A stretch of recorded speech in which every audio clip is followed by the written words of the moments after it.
Hello all, welcome back. My name is Tanya Bhandari. आज हम लोग एक नए सब्जेक्ट के बारे में बात करने वाले हैं जिसका नाम है jurisprudence, interpretation and general laws. And obviously और सब्जेक्ट्स के अकॉर्डिंगली सारे सब्जेक्ट्स हमारे 100 मार्क्स के हैं और ये भी हमारा सब्जेक्ट 100 मार्क्स का है। ऑब्वियसली ये भी थ्योरेटिकल सब्जेक्ट है एंड ये हमारा मॉड्यूल 1 में पेपर नंबर 1 है। तो अब हम इस पर्टिकुलर सब्जेक्ट की अगर बात करें तो हम इसमें क्या क्या कवर अप करेंगे। तो बेसिकली हम डिफरेंट काइंड्स ऑफ लॉज के बारे में बात करते हैं, जैसे हमारा civil procedure code, criminal procedure code, limitation act क्या है या लॉ कहाँ से आया, क्या क्या डेफिनेशंस हैं लॉ की, जो पहले एशियन जूरिस्ट ने क्या क्या डेफिनेशन दी हैं, स्कूल्स ऑफ लॉ क्या है। तो ये सारा मिक्स एंड मैच है, लेकिन ये प्रॉपर लॉ ही है आपका। तो अब क्या है कि क्योंकि हमारा मॉड्यूल 1 में हमारा एक प्रैक्टिकल एंड बाकी थ्योरेटिकल सब्जेक्ट्स हैं, ऐसा ही है ना। तो कई बच्चों का पता है ये कहना होता है कि हमें ना मैम हमारे लॉ सब्जेक्ट में इंटरेस्ट नहीं आ रहा, काफी डिफिकल्ट लग रहा है, जबकि कंपनी लॉ बहुत इंटरेस्टिंग है। ठीक है, और setting up of business entities में भी आप देखेंगे ना, ज्यादा ऑलमोस्ट सारा कंपनी लॉ ही है, लेकिन क्या है, कंपनी लॉ एक वाइडर पिक्चर में है, सेटिंग अप ऑफ बिजनेस में आपको थोड़ा थोड़ा टॉपिक्स में कवर किया गया है। लेकिन अगर हम jurisprudence, interpretation and general laws की बात करें तो नाम से ही समझ में आता है कि हम जर्नल लॉज के बारे में बात करेंगे। इंटरप्रिटेशन स्किल्स भी हम इसमें देखते हैं, क्योंकि हमें लॉ को सही तरीके से इंटरप्रेट करना होता है। एंड आपका तो कर्म धर्म क्या है, आप सीएस हो तो आपको क्या करना है, आपको हमेशा लॉ से ही डील करना है। तो ठीक है, इसमें कुछ ऐसे टॉपिक्स भी हैं जो काफी ड्राई हैं, जिसमें शायद आपका इंटरेस्ट थोड़ा ऊपर नीचे हो सकता है, क्योंकि उसमें क्या है, डेफिनेशंस ही हैं, पहले क्या होता था, किस बेसिस पे आया, वो सारी बातें हैं। लेकिन मैं अपने 100% एफर्ट से यही ट्राई करूंगी कि आपको वो भी टॉपिक इंटरेस्टिंग लगे। एंड अब ये है कि क्योंकि प्रैक्टिकल सब्जेक्ट पे क्या होता है ना कि बच्चे ज्यादा ध्यान देते हैं। क्यों? क्योंकि उसमें फिगर्स जब आप सॉल्व करते हैं ना क्वेश्चन, चाहे वो टैक्स का हो चाहे अकाउंटिंग का हो, तो फिगर्स जब आंसर्स मैच होते हैं तो एक अच्छी फील आती है कि हमारे तो आंसर्स मैच हो गए, हमें तो आने लग गया है। दैट्स परफेक्टली गुड, क्योंकि एक ह्यूमन साइकोलॉजी है। फिर हम क्या करते हैं, वही सब्जेक्ट को वही पढ़ते रहते हैं एंड लॉ को हम इग्नोर कर देते हैं। बट आपको ऐसा नहीं करना है, क्योंकि आपका तो कोर एरिया ही क्या है, लॉ है। आपका प्रैक्टिकल सब्जेक्ट्स ठीक है, आपको नॉलेज के लिए दिए गए हैं, आप आगे काम भी कर सकते हैं, मैं ऐसे नहीं बोल रही हूँ, बट बेसिकली कंपनी सेक्रेटरी क्या करता है, लॉ से ही डील करता है। लॉ को इंटरप्रिटेशन स्किल्स आपकी अच्छी होनी चाहिए।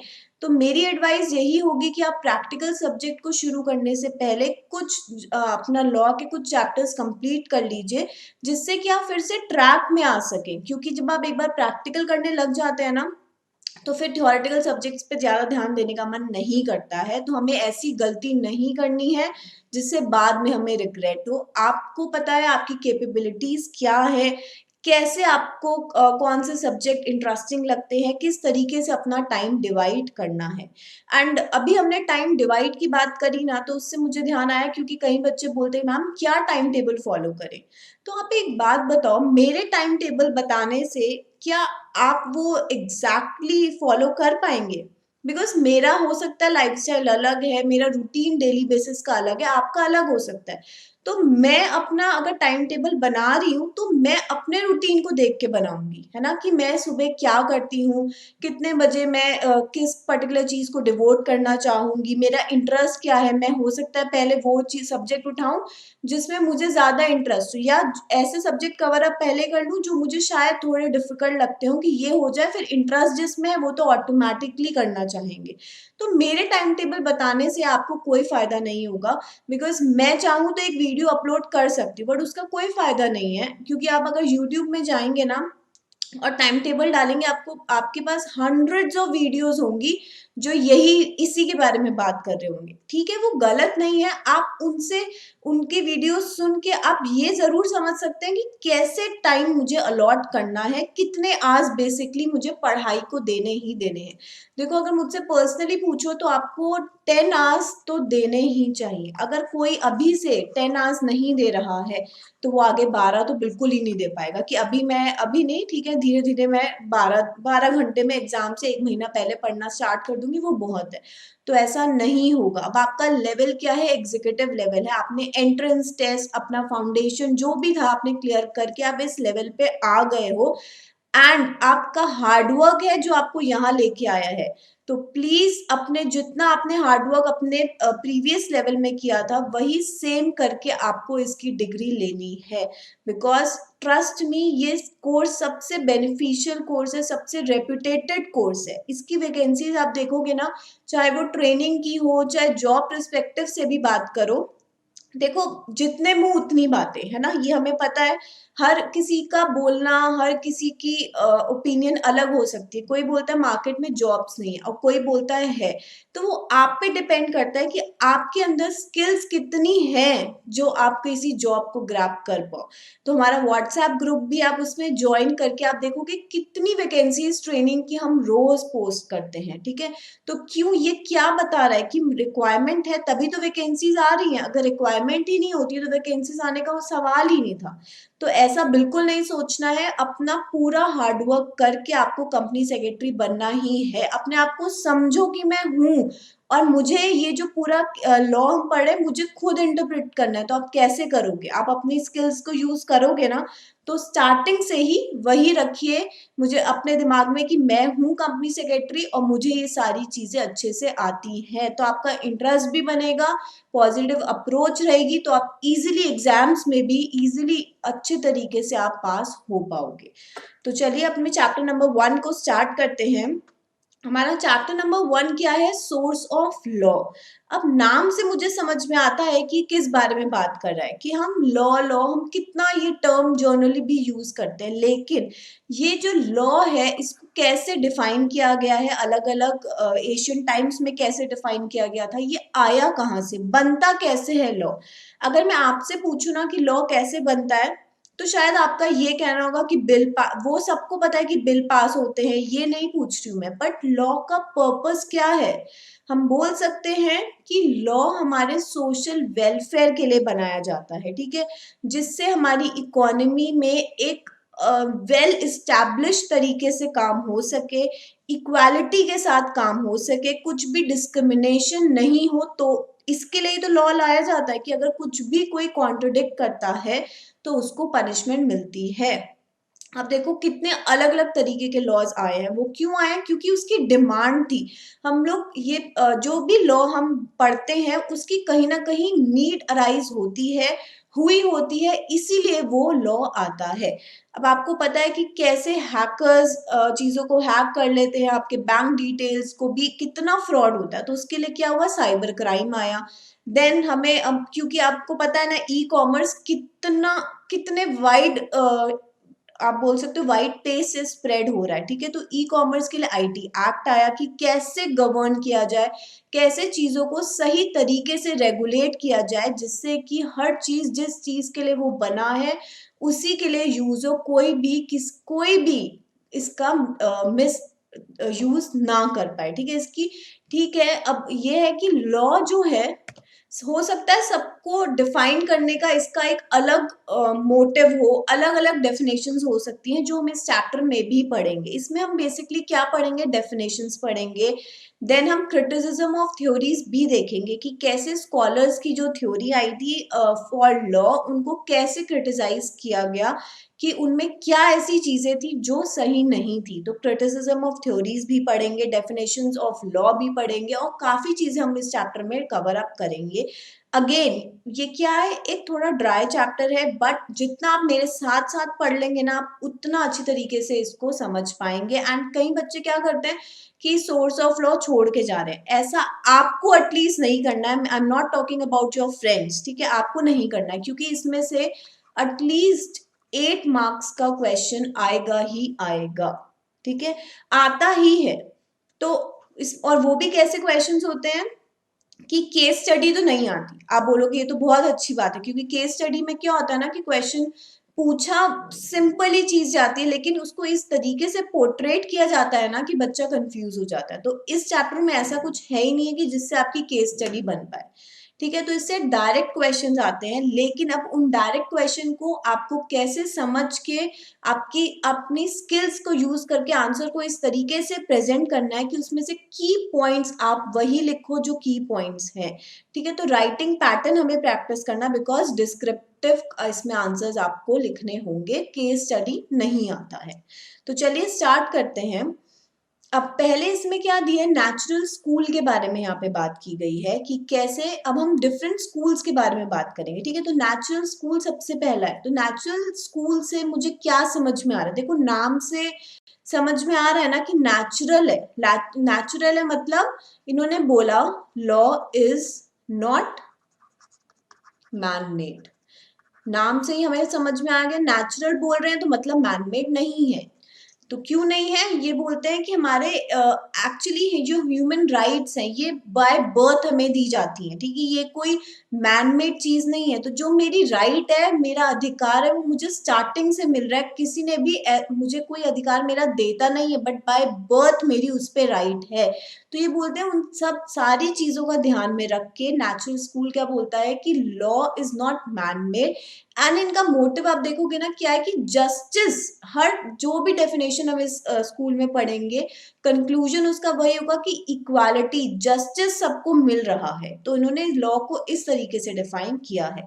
तो under this school of law, under this school fall most of the Asian definitions given by Roman and other Asian jurist. Jurist means जजेस। ठीक है।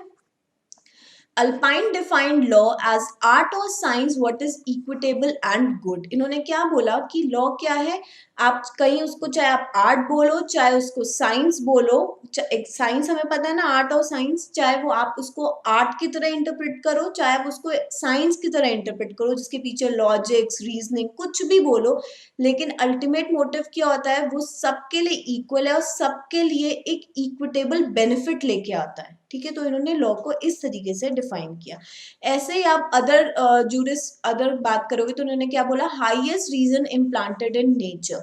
लॉ क्या है, एक हाईएस्ट सुपीरियर रीजन है हमारे एक्चुअली ह्यूमन राइट्स जो हैं, जो स्टार्टिंग से ही हमें मिली है, उसको गवर्न करने के लिए लॉ आया। तो उन्होंने क्या बोला कि ऐसी राइट्स जो ऑलरेडी एग्जिस्ट करती हैं बाय बर्थ, मेरे को बाय बर्थ मिली हैं, तो वही उन सबको गाइड करने के लिए, हाईएस्ट रीजन ही मेरा वही है कि उसको गाइड करने के लिए एक बेटर तरीके से, जिससे कुछ भी अनइक्वालिटी ना हो, सबको इक्वल ट्रीटमेंट मिले, उस इनका कहना ये था कि ये लॉ है। एक प्रॉपर तरीके से सबको गाइडेंस प्रोवाइड करना इन्होंने बोला कि लॉ है। देन अब देखो इसमें ये सारे जो नाम है ना, शायद ही आपको याद रहे, बिकॉज इनकी ज्यादातर रेलेवेंस नहीं है, बिकॉज एग्जाम में ऐसे क्वेश्चंस नहीं आते हैं। कुछ मैं आपको नाम बताऊंगी जिनसे क्वेश्चंस आए हुए हैं और आने के भी चांसेस हैं, जैसे कि सैल्मन, सैल्मन से क्वेश्चंस आते हैं। एंड आपको कुछ नाम ऐसे हैं कि जो आपको याद करने होंगे, उन्होंने क्या कहा है अपनी थ्योरी में, क्या की पॉइंट्स थे, तो वो सब हमें ध्यान में रख के अपने आंसर्स में लिखना होगा। देन अगर हम फर्दर बात करें तो इसमें क्या लिखा है, इन ऑल दीज डेफिनेशंस, जितनी भी एशियन डेफिनेशंस हैं, सब में क्या बोला गया कि justice is the main and guiding element of law. देखो अगर लॉ को हम जर्नल बात करें ना, तो लॉ का मतलब क्या है, बेसिकली रूल्स एंड रेगुलेशंस जो एक कम्युनिटी को फॉलो करनी होती है। ठीक है। और अगर नहीं करते हैं तो फिर पनिशमेंट या पेनल्टीज भी होती है। जैसे कंपनीज एक्ट है, उसमें अगर आप क्या कुछ भी अगर कंप्लाइंसेस टाइमली नहीं करते हो या फिर आप अगेंस्ट जाते हो, तो आपको क्या, आपको फाइन, पेनल्टीज, पनिशमेंट, ये सारी चीजें होती हैं। तो ऐसे ही लॉ क्या है, बेसिकली रूल्स एंड गाइडलाइंस है जो हम सबको फॉलो करनी होती है। तो अब उसका पर्पस क्या होता है कि कोई भी एक अनड्यू एडवांटेज ना ले। ठीक है। अपनी पावर की, अपने पोजीशन की अनड्यू एडवांटेज ना ले, बेसिकली इसी को रेगुलेट करने के लिए लॉ बनता है। तो इन्होंने बोला कि जो भी ऊपर डेफिनेशंस हैं, उनमें सबसे गाइडिंग फैक्टर क्या है कि जस्टिस प्रोवाइड करना। ठीक है। Then Asian Hindu view was that law is the command of God। अब इन्होंने तो यही बोल दिया कि लॉ क्या है, इन्होंने बोल दिया लॉ तो कमांड ऑफ गॉड है and not of any political sovereign. Sovereign means कोई भी गवर्नमेंट, जो गवर्नमेंट आपकी रूल कर रही है वो नहीं, उनका कोई कमांड नहीं है, लेकिन हमारा क्या है, कमांड ऑफ गॉड है। उनके उनके बनाए रूल्स एंड रेगुलेशंस की बात ना करके बोलते हैं कि लॉ तो एक ऐसी चीज है जो यूनिवर्सली सबको एप्लीकेबल है। ना ही किसी पॉलिटिकल पार्टी की इन्होंने बात करी है कि ऐसा नहीं कि जो पार्टी अभी जो भी रूलर या पार्टी उस टाइम पे रूल कर रहा है उसके हिसाब से नहीं, ये यूनिवर्सली सबको एप्लीकेबल होता है। Then everybody including the ruler is bound to obey it. हम समझ में आया ना कि पोजीशन से मुझे कोई फर्क नहीं पड़ता है, लॉ सबके ऊपर इक्वली एप्लीकेबल है क्योंकि जस्टिस हर किसी को मिलेगा चाहे वो किसी भी पोजीशन पे हो। Thus, law is a part of dharma. The idea of justice is always present in Hindu concept of law.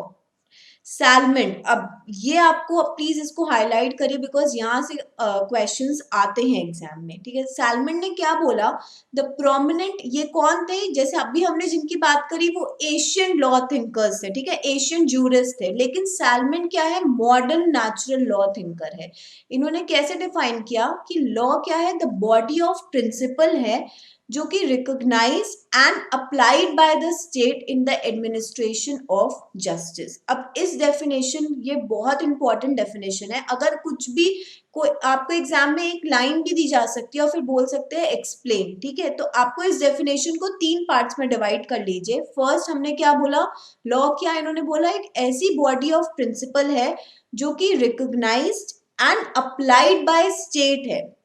State कौन, कि जो भी उस पर्टिकुलर टाइम पे हमारी सॉवरेन पार्टी गवर्न करती है वो इस पर्टिकुलर लॉ को, उन सेट ऑफ प्रिंसिपल्स को क्या करती है, अप्लाई करती है, किस लिए, जिससे कि जस्टिस प्रोवाइड हो। तो बॉडी ऑफ प्रिंसिपल्स, सेकंड क्या हो गया, recognised and applied by state, and third क्या हुआ हमारा, एडमिनिस्ट्रेशन ऑफ जस्टिस को सही तरीके से जस्टिस प्रोवाइड करने के लिए जो काम करे जाते हैं वो लॉ है।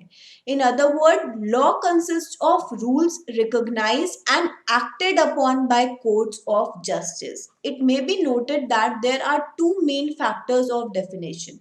पहला, first, that to understand law, one should know its purpose. अगर मैं बोलती हूँ साइबर लॉज है तो उसका पर्पस क्या है, कि जो हैकिंग, जो हमारे इंटरनेट फ्रॉड्स हो रहे हैं उन सबको रोकना उसका पर्पस है। तो क्या बोला कि अगर मुझे लॉ समझना है ना तो उसके पीछे का ऑब्जेक्टिव क्या है, किस पर्पस के लिए वो अराइज हुआ है।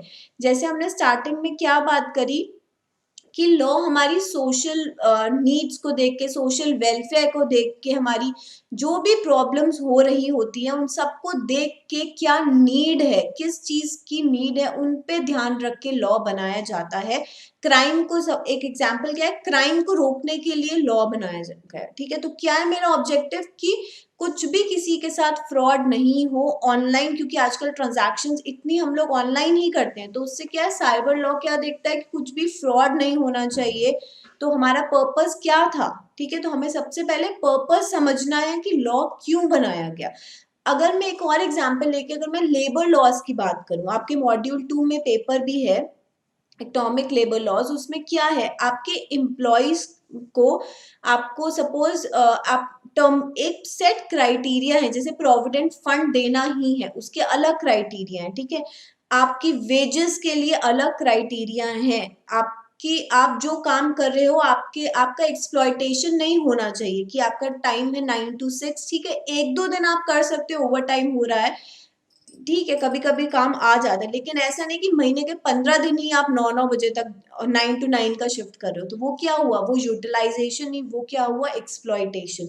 तो ये सारी चीजों को गाइड करने के लिए, कंट्रोल करने के लिए आपको आपको जितनी आपकी सैलरी मिल रही है उसके अकॉर्डिंग आपको काम करना है, ठीक है। वो क्या हो रहा है कि हर सिनेरियो को देख के समझ के लॉज आ रहे हैं। तो लेबर लॉज क्या हुआ कि आप लेबर पे कोई ऐसी एक्सप्लॉयटेशन नहीं होनी चाहिए, वेजेस का सेट पैटर्न होना चाहिए, सेट अमाउंट, मिनिमम वेज इतनी मिलनी ही चाहिए।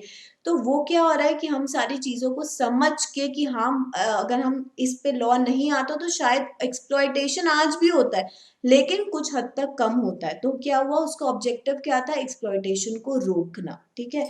Then second, in order to ascertain the true nature of law, one should go to the court and not to the legislature.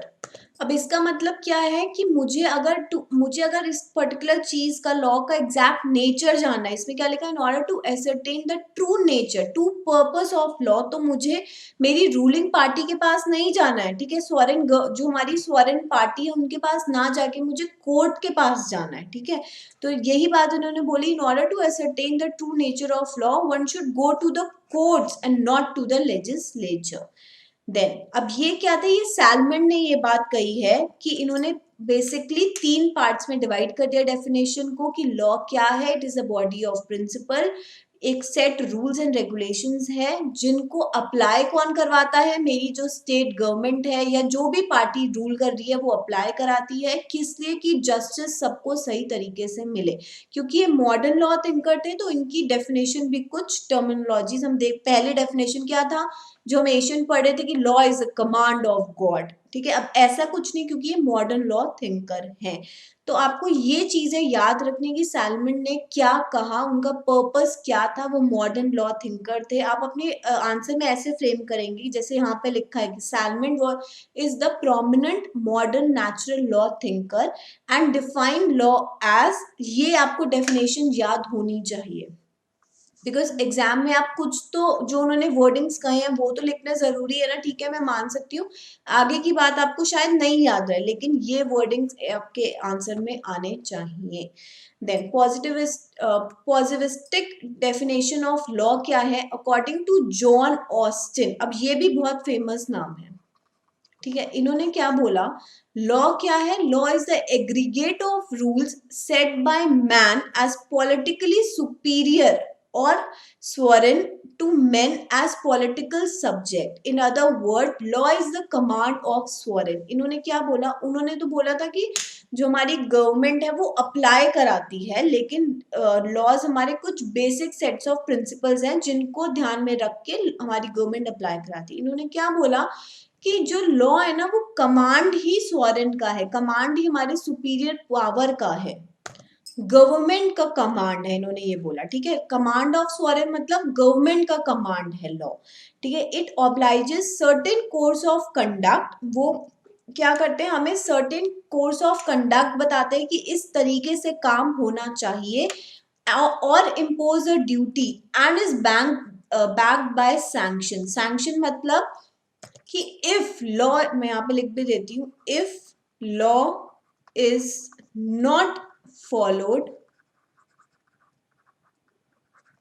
then punishment will be given, अब इन्होंने बोला क्योंकि ये command of government होता है, यहाँ पे आप ये भी लिख लीजिए, कमांड ऑफ गवर्नमेंट। उन्होंने बोला क्योंकि ये कमांड ऑफ गवर्नमेंट है और वो क्या करती है, आपको एक सेट कोड ऑफ कंडक्ट बताती है, उसके दायरे में रह के ही आपको काम करना होता है, आपके ऊपर वो एक ड्यूटी है कि आप उसके बाहर काम नहीं कर सकते हो, और अगर करते हो तो फिर उनके पास इतनी पावर है, हमारी गवर्नमेंट के पास इतनी पावर है कि वो आपको पनिश कर पाए। तो इट्स बैक्ड बाय सैंक्शन, मतलब if the law is not followed then punishment will be given. Then देखो पॉजिटिविस्टिक में क्या हुआ, एक तो जॉन ऑस्टिन हो गए, ठीक है, सेकंड क्या है, केल्सन। ये पॉजिटिविस्टिक डेफिनेशन के अंदर 2 लोग आ रहे हैं, ठीक। बट हमारे नेचुरल स्कूल की बात करें उसमें और भी आ रहे, एशियन जूरिस्ट भी आ रहे थे, लेकिन मॉडर्न लॉ थिंकर कौन थे, सैलमन थे। तो हमें ये बेसिक चीजें ना शुरू से क्लियर करके चलनी है। देन केल्सन ने क्या बोला, Kelsen gave a pure theory of law. According to him, law is normative science. The legal norms are ought norms as distinct from is norms of physical and natural science. तो इनके according क्या था कि normative science, इन्होंने क्या बोला कि जो ऑलरेडी मेरी सोसाइटी में सेट स्टैंडर्ड्स हैं, देखो कुछ चीजें हमें पता है सही है, वो क्या है, वो सबके लिए सही, एक सेट स्टैंडर्ड बने हुए हैं, ठीक है, और हमें पता है कुछ चीजें गलत है। तो जो ऑलरेडी सेट बेंचमार्क हैं, जो ऑलरेडी सेट क्राइटेरिया हैं, उनको ध्यान में रख के ही चीजें होनी चाहिए, ठीक है। हम इसमें इन्होंने क्या बोला कि लॉ डज नॉट तो यहाँ पे द लीगल नॉर्म्स और ought norms as distinct from is, जो आज है उसकी बात नहीं है, जो स्टैंडर्ड ऑलरेडी सेट है हम उनसे कंपेयर करके चलते हैं, इसलिए इन्होंने यहाँ पे नाम इस पर्टिकुलर केल्सन की थ्योरी को प्योर थ्योरी ऑफ लॉ भी बोला जाता है, क्योंकि ये क्या बोल रहे हैं कि जो ऑलरेडी सेट स्टैंडर्ड है हमें वही फॉलो करने हैं, जो आज हो रहा है उससे कोई मतलब नहीं है, जो पहले इस्टेब्लिश्ड है वही चीज फॉलो होगी। तो law does not attempt to describe what occurs but only prescribes certain rules. The science of law to Kelsen is knowledge of hierarchy of normative relations. All norms derive their power from ultimate norm called grunt norm. अब यहाँ पे इन्होंने word term use किया grunt norm. अब इसका meaning क्या है? Grunt norm का मतलब हमारा जो फंडामेंटल नॉर्म है, फंडामेंटल नॉर्म मतलब कि इंडिया में जितने भी लॉज अभी तक बने हैं या आगे भी जो बनेंगे वो हमारे कॉन्स्टिट्यूशन ऑफ इंडिया को ध्यान में रख के ही बनते हैं, उसके अकॉर्डिंग ही बनते हैं। कुछ भी ऐसा नहीं होता है जो वॉयलेट उससे हो, ठीक है, कॉन्ट्रडिक्ट भी हो। तो सारे लॉज हमारे कॉन्स्टिट्यूशन ऑफ इंडिया को देख के ही बनते हैं। तो ग्रंट नॉर्म का मतलब क्या है? जो हमारा फंडामेंटल, जैसे कि केल्सन क्या बोलते हैं कि जो चीज ऑलरेडी इस्टेब्लिश्ड है उसी के अकॉर्डिंग काम होगा, एक सेट प्रिंसिपल, सेट बेंचमार्क जो बन चुका है ना उसी के अकॉर्डिंग काम होगा। तो ऐसे ही हमारा जब कि कॉन्स्टिट्यूशन बन चुका है उसी के अंदर रह के ही उसी से सारे लॉ डिराइव होते हैं, कुछ भी ऐसा नहीं है जो उससे बाहर हो। तो ये दो हमारे किस में आए? जॉन ऑस्टिन और केल्सन हमारे पॉजिटिविस्टिक डेफिनेशन ऑफ लॉ में फॉल करते हैं। देन अब हमारा बात करते हैं हम लोग हिस्टोरिकल डेफिनेशन ऑफ लॉ की। हिस्टोरिकल डेफिनेशन ऑफ लॉ का क्या मतलब है कि देखो, एक थे सैविग्नीज। अब मुझे पता है नाम थोड़े वियर्ड हैं, थोड़े डिफिकल्ट हैं, नाम हमें जनरली ऐसे नहीं याद रहते हैं। वैसे फ्रेंड्स के नाम होते तो शायद अभी तक याद हो गए होते, क्योंकि अब पढ़ाई से रिलेटेड है तो नहीं याद रहते हैं। तो आप अपने अकॉर्डिंग इसमें कोई भी शॉर्ट फॉर्म बना सकते हो जिससे आपको चीजें याद रहे। अब सैविग्नी किससे डील करती हैं? Historical definition of law. तो आप जर्नली मॉडर्न नाम के तौर पे इसको सैविस या सावित्री, क्योंकि एक बहुत पुराना नाम है, वो हिस्ट्री में चलता था पुराने, तो आप कैसे कनेक्ट कर सकते हो कि सैविग्नी से हिस्टोरिकल, इसको किस में डिफाइन किया था? हिस्टोरिकल डेफिनेशन ऑफ लॉ में। तो ये कुछ मेरे तरीके हैं आपको शॉर्टकट्स बताने के, बाकी आप अपने तो ऑब्वियसली डिस्कवर करते ही हैं, पर करना भी चाहिए क्योंकि चीजें हमें बस याद रहनी चाहिए, चाहे वो कैसे भी याद हो। तो Savigny's theory of law can be summarized as follows. इन्होंने क्या बोला? That law is a matter of unconsciousness and organic growth. इन्होंने बोला कि लॉ, ये इनका मानना क्या है कि लॉ कोई एक नेचुरल प्रोसेस से बनता रहता है, जो चीजें सामने आती रहती है उनको देख के लॉ बनता रहता है, कोई भी प्लान्ड मूव नहीं रहता कि अब इस पे लॉ बनाएंगे, नेक्स्ट हमारा एक पर्टिकुलर और चीज पे लॉ बनेगा, ऐसा नहीं है। एक बहुत नेचुरल तरीके से लॉ बनता है, कुछ भी पहले से सोच के लॉ नहीं बनाया जाता, जो जो सिचुएशन सामने आती है नेचुरली उस पे लॉ बनते जाते हैं, तो इसीलिए हम उसको ऑर्गेनिक ग्रोथ बोलते हैं। Therefore, law is found and not made, and इसी रीजन से हम ये लाइन बोलते हैं कि लॉ फाउंड होता है, नॉट मेड। मेड अगर हम क्यों ऐसा बोला गया? अगर हम ये बोलते ना कि लॉ इज मेड, तो मतलब हम कोई चीज पहले से सोच के चल रहे हैं और फिर उस पे लॉ बना रहे हैं, जबकि ऐसा नहीं है। जो सिचुएशन सामने अराइज होती रहती है, फाउंड होती रहती है, उस पे लॉ बनता है, तो इसीलिए law is found and not made. Then second क्या है? Law is not universal in its nature, like language it varies with people and as.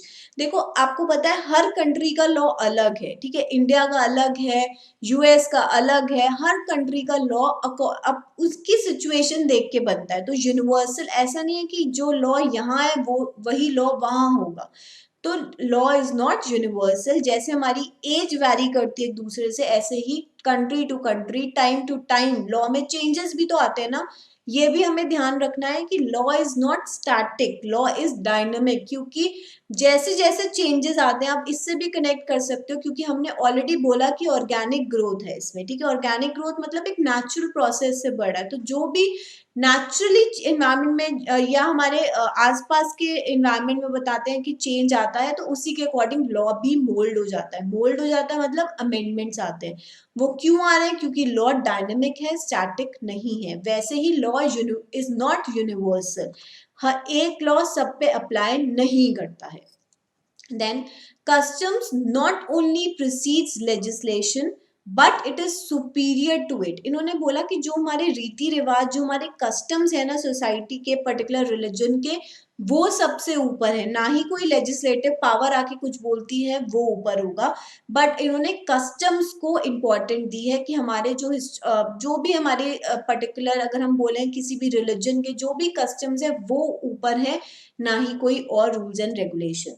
तो law should always conform to the popular consciousness. जितने ज्यादा लोग उस चीज को agree करते हो ना, उसके बेसिस पे लॉ बनना चाहिए।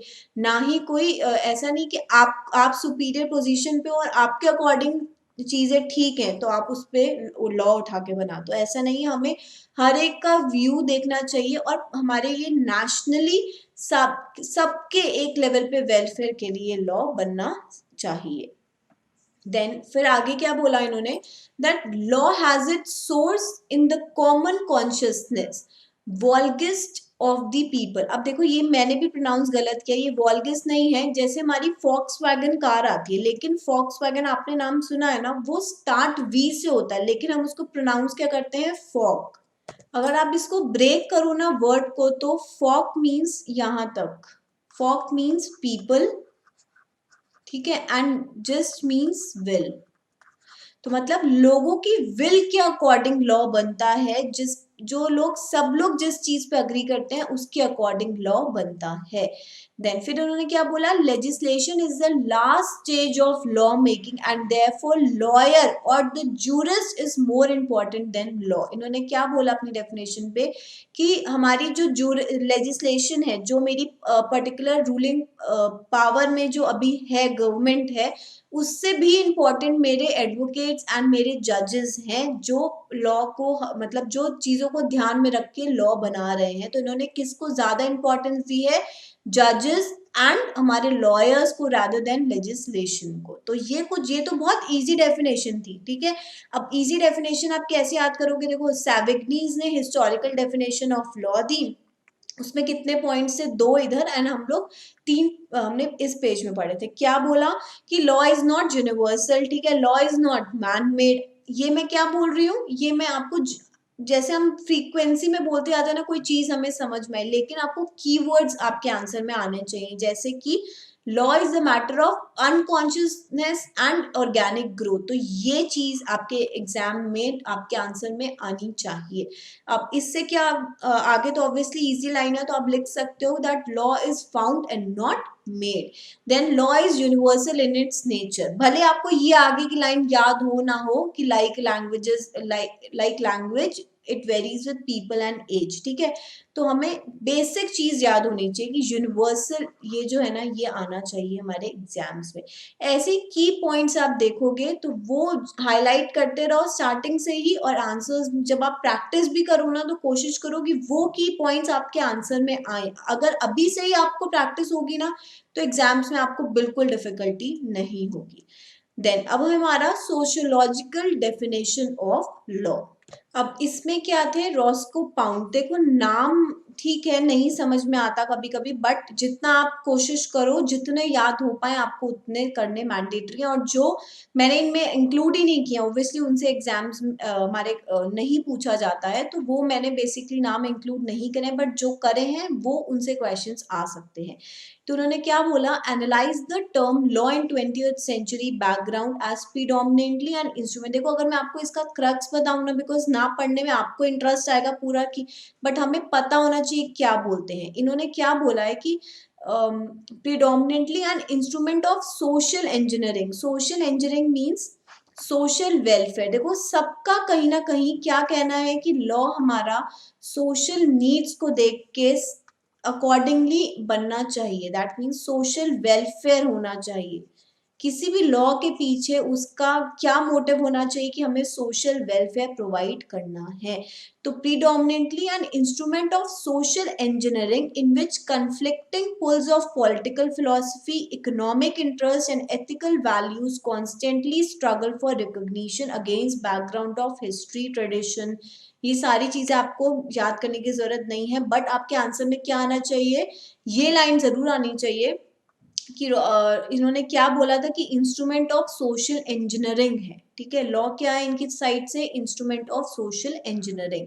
Then Roscoe Pound thinks of law as social institution to satisfy social wants, the claims and demands and expectation involved in the existence of civilized society by giving effect to as much as may be satisfied or such claims given effect by ordering human conduct through politically organized society। मतलब किसी भी चीज आप अगर कोई law बना रहे हो तो उसके पीछे क्या होना चाहिए, सोसाइटी का वेलफेयर, सोसाइटी का भला होना चाहिए। आई गेस इसको ध्यान ये पढ़ेंगे तो, क्योंकि ये लैंग्वेज से हम बहुत ज्यादा फेमिलियर है तो चीजें जल्दी याद होंगी। होना चाहिए, जैसे जो भी लैंग्वेज में आपको कंफर्टेबल लिखता ना वो लिखो। तो इनका बेसिकली यही पर्पस था कि कोई भी आप लॉ बना रहे हो तो उसके पीछे सोसाइटी का वेलफेयर को ध्यान में रख के इक्वालिटी के साथ, जस्टिस के साथ सबका वेलफेयर होना चाहिए। देन हमारा फिर क्या है, रियलिस्टिक डेफिनेशन ऑफ लॉ। इन्होंने क्या बोला कि defines law in terms of judicial process. From above definition, it follows that law is nothing but a mechanism of regulating the human conduct in society. As I told you, law कुछ नहीं है, ऐसी rules and regulations है जिससे हम एक human society के अंदर चीजें सही तरीके से कर पाए, हर चीज को जहां जरूरत है वहां पे अप्लाई कर पाए, जस्टिस को सही तरीके से जिसको रिक्वायर्ड है मिल पाए, हमारी कोई भी पोजीशन की वजह से इनइक्वालिटी नहीं होनी चाहिए, तो यूनिवर्सली सब पे एक जैसा होना चाहिए। तो यही बात, it follows that law is nothing but a mechanism of regulate करना चीजों को। ठीक है, अब कोई चीज तो चाहिए ना जिससे रेगुलेशन हो सोसाइटी में, नहीं तो हर कोई अपने तरीके से काम करेगा। ठीक, so that harmonious cooperation of its member increases and thereby avoid the ruin by coordinating the divergent conflicting interests of individuals and society, which would in its turn enhance the potentialities and variability of society as a whole। इन्होंने क्या बोला कि law हमें चीजों को सही तरीके से रेगुलेट करने के लिए ह्यूमन कंडक्ट, अब क्या आपके आंसर में आना चाहिए, रेगुलेटिंग ह्यूमन कंडक्ट। ठीक है, ये थोड़ा बड़ा हो गया, regulating human conduct in society. अगर इससे क्वेश्चन आता है तो आपके आंसर में आना चाहिए। देखो जो जो लाइन आपको इंपॉर्टेंट लग रही है ना उसमें नंबरिंग करते चलो, 1 2 3 जो भी है। ठीक है, उससे क्या आपको पता है मुझे ये चीज एग्जाम में लिखनी है, बाकी उसमें कुछ भी लिखा आपको कोई मतलब नहीं है।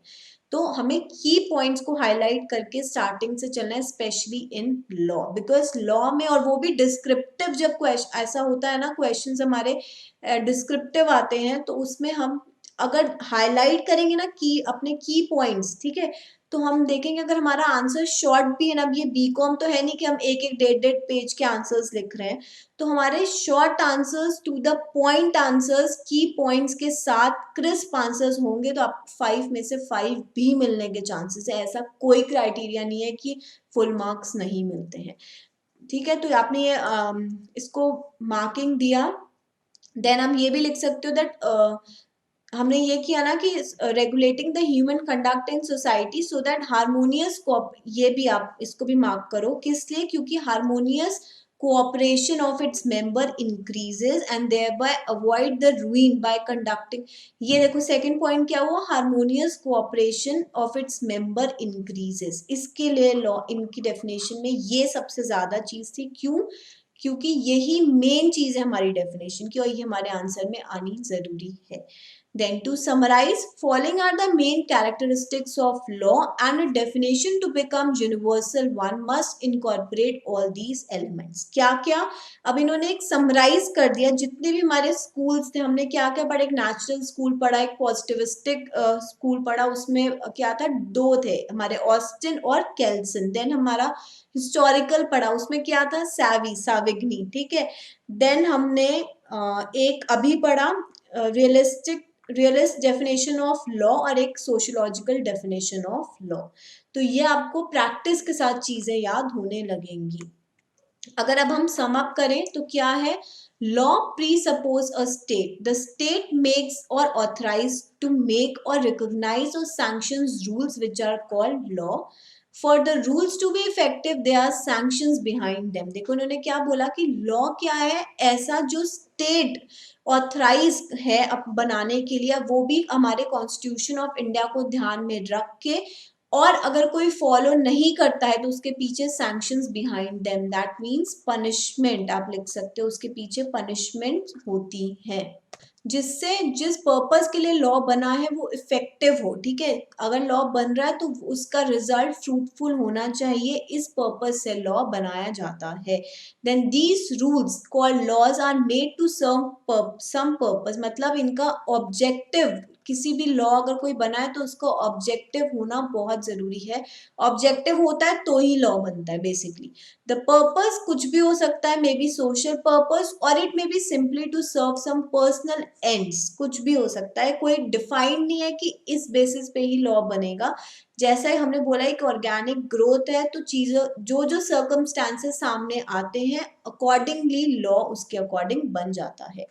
Then separate rules and principles are known as law. Such laws may be mandatory, prohibitive, or permissive. A mandatory law calls for affirmative action act as in the case of law requiring payment of taxes. अब देखो यहाँ पे ना तीन चीजें आपको mark करनी है। पहला क्या बोला, मैंडेटरी, दूसरा प्रोहिबिटिव एंड तीसरा परमिसिव। अब इसका मतलब क्या है, देखो मैंडेटरी चीज क्या है, जैसे उन्होंने बोला इनकम टैक्स, क्यों, mandatory law calls for affirmative act. Affirmative act means ऐसे एक्शंस जो आपके social welfare, society, educational needs के लिए जरूरी है, not specifically educational need, I am just giving an example. Basically active actions to improve, इसको हम एफर्मेटिव एक्शंस बोल सकते हैं। तो in the case of law requiring the payment of tax, कि आपको पता है कि अगर मेरी सर्टेन लेवल के ऊपर इनकम जाती है तो मुझे इनकम टैक्स पे करना कंपलसरी है, मैंडेटरी है, ठीक है। तो लॉ को हमने तीन जब चीजों में कैटेगराइज किया, मैंडेटरी हमें समझ में आए, इनकम टैक्स एग्जाम्पल हो गया। सेकेंड क्या है, प्रोहिबिटिव, मतलब नेगेटिव चीज, ये सब नहीं करना है, वो रोक लगा रहा है। तो इसमें क्या बोला कि a prohibitive law requires negative conduct as in the case of prohibiting the carrying of concealed weapon or running a lottery। अगर देखो हमें पता है कि लॉटरी रिकॉग्नाइज बाय स्टेट्स भी होती हैं, स्टेट लॉटरीज भी होती है, जिनको परमिशन है वो ठीक है, लेकिन अगर आप अनऑथराइज इलीगल तरीके से जो भी काम कर रहे हो तो वो प्रोहिबिटिव है। इफ इट हम बात करते हैं, एग्जाम्पल लेते हैं, लाइक अगर हम ट्रैवल कर रहे हैं थ्रू फ्लाइट, ठीक है, वहां पे हमें पता है कि हमें वेपन्स लेके जाना अलाउड नहीं है, तो वो क्या है, प्रोहिबिटिव है। आपको जब आप जाते हो तो आप जब आप बुकिंग करते हो तो आपको एक गाइडलाइन भी दी जाती है आपके बुकिंग कंफर्मेशन से पहले कि ये सारी चीजें अलाउड नहीं है, प्रोहिबिटिव है। तो नेगेटिव, वो रोक रहा है आपको ऐसे काम करने से जो कि इलीगल है, अनऑथराइज्ड है। देन अगर हम बात करें परमिसिव की, permissive law is one which neither requires neither requires nor prohibits action but allows certain conduct on the part of individual if he desires to act। इसका मतलब क्या है, कुछ ऐसी चीजें जो आपके कंडक्ट पे डील करती है। दैट मीन्स परमिसिव आप समझ सकते हो, liberal, it's opposite of strict, ठीक है। तो लिबरल तरीके से ये आपके कंडक्ट पे है कि आप कैसे करते हो, वो आप इंडिविजुअल पर्सनालिटी पे है। अब एग्जाम्पल लेते हैं कि अगर मुझे ट्रैवल अब्रॉड करना है तो उसके लिए मुझे खुद को पता है कि मेरे पास क्या होना चाहिए, मेरे पास पासपोर्ट होना चाहिए और मुझे उस कंट्री में अगर वीजा की रिक्वायरमेंट है तो वो भी होनी चाहिए। तो ये क्या है, ये परमिसिव है। अब इसमें क्या बोला, permissive law is one which neither requires not prohibit but allow करता है certain conduct on the part of individual. एक खुद की समझदारी पे बात आती है कि if he desires to act, कि अगर मुझे पता है अगर मुझे बाहर जाना है तो मुझे इतनी तो समझ है कि मुझे ये दो चीजों की मैंडेटरी रिक्वायरमेंट है।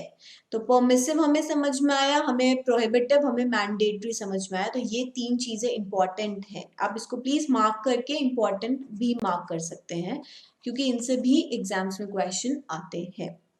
तो देखो आज हमने एक छोटा इस पूरे चैप्टर का एक छोटा पार्ट किया है। क्यों? क्योंकि ये ड्राई चैप्टर है, मैं नहीं चाहती आपका एक एक डेढ़ डेढ़ घंटा का लेक्चर्स हो जिसमें आपको भी इंटरेस्ट नहीं है।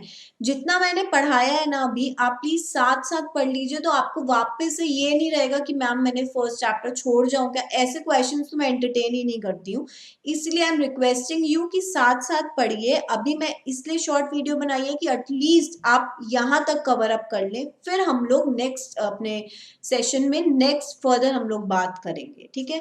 तो आई होप आपको समझ में आया है, तो हम लोग इसके आगे कंटिन्यू अपनी नेक्स्ट क्लास में करेंगे। So till then take care, good bye.